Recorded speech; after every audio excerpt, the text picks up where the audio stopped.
Hello and welcome back to Granted Gardens. My name is Melissa and today we are going to be restocking some of my absolute go-tos in our medicine cabinets. Now, these products are all homemade, natural remedies, and for us, we can really tell a difference how they help support our immune system, help us fight off colds, and keep healthy throughout some of the more popular cold and flu seasons.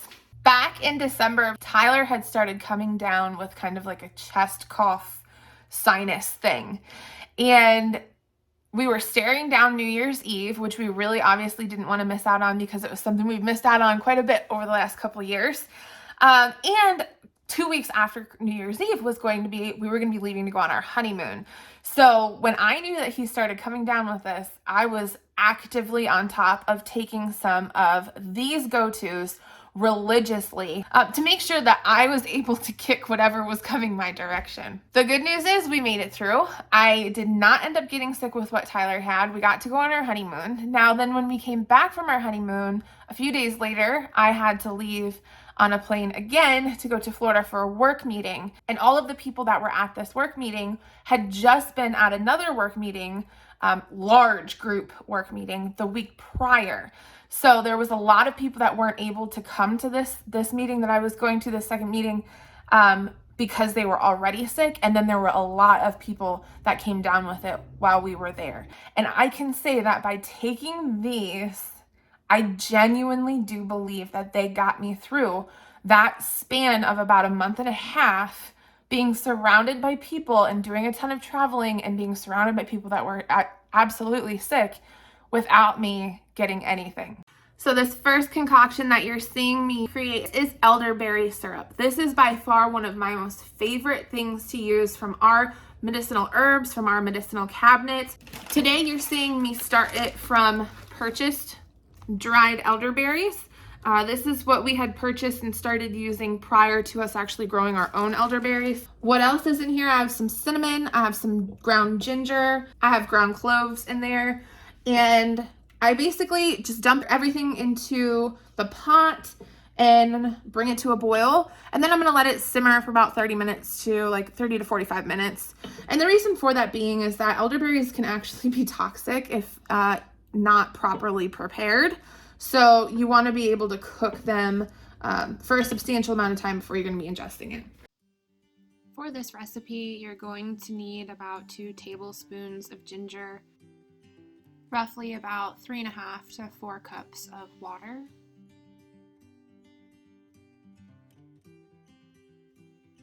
three-fourths to a cup of your dried elderberries,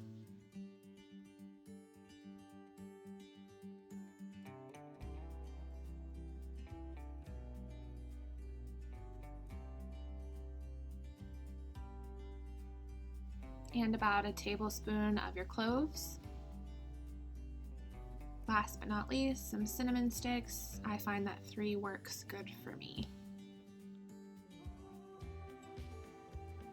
You're going to turn it on high, bring it to a boil, then reduce the heat to a simmer, cover, and let sit for 45 minutes. So elderberries, raw elderberries, unprocessed elderberries can potentially be toxic to you. They have cyanide in them. So the process of cooking them out and cooking them for the proper amount of time is going to release that cyanide so that that's not something that you're ingesting. But these aren't necessarily going to be the kind of berry that you're going to want to go out and pick fresh from the bush and eat. So this process of letting it just simmer here for about 45 minutes is going to remove those toxins that could potentially be harmful and make you ill. Elderberry has a lot of benefits and is heavily thought to help you kick things like cold and flu.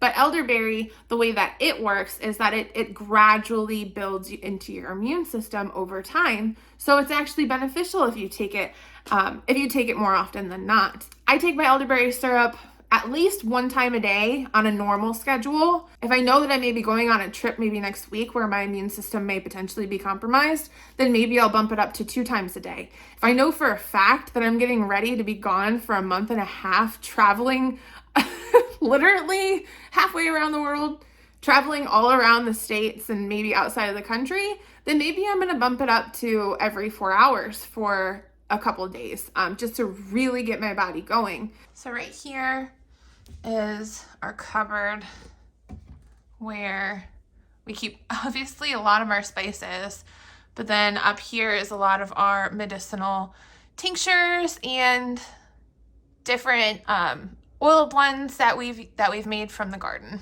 So thieves, this one was a gift, and then obviously we've got a Stivers elderberry up here. This is made from willow bark, so that's supposed to help with headaches.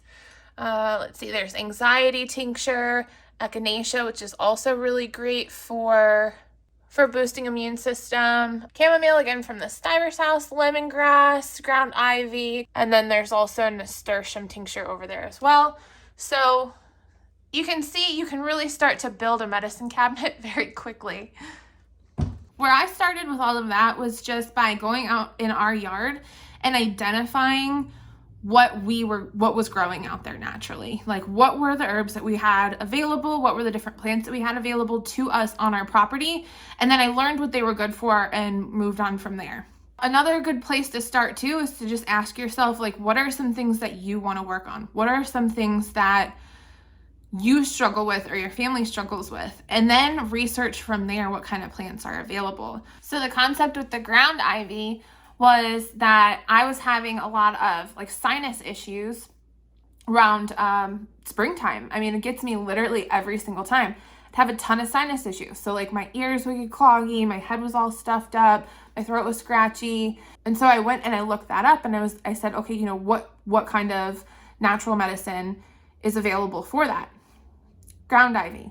Ironically enough, the time that our ground ivy is like really starting to take over just so happens to be springtime. So there's this other concept too, that the earth grows what you need. That if you have a serious issue going on with it for yourself or within your home and your family, from a medical standpoint, they say literally step outside your front door and just look, because nature knows, God provides, and oftentimes you can find a solution in your own front yard. And what's even funnier is that solution might be on your doorstep, but don't be surprised if that's a plant that your neighbors never see on their property, that it only grows in your front yard. After simmering for 45 minutes, we are going to strain out all of the chunks and save the liquid. So this is about what I ended up with.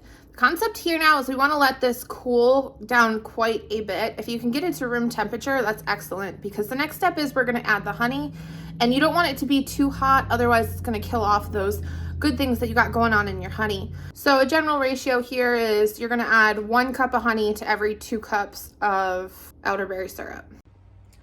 We have about 5 cups of elderberry syrup here, and then we're going to add our honey. So since I have about 5 cups of our base, I'm going to add 2.5 cups of honey.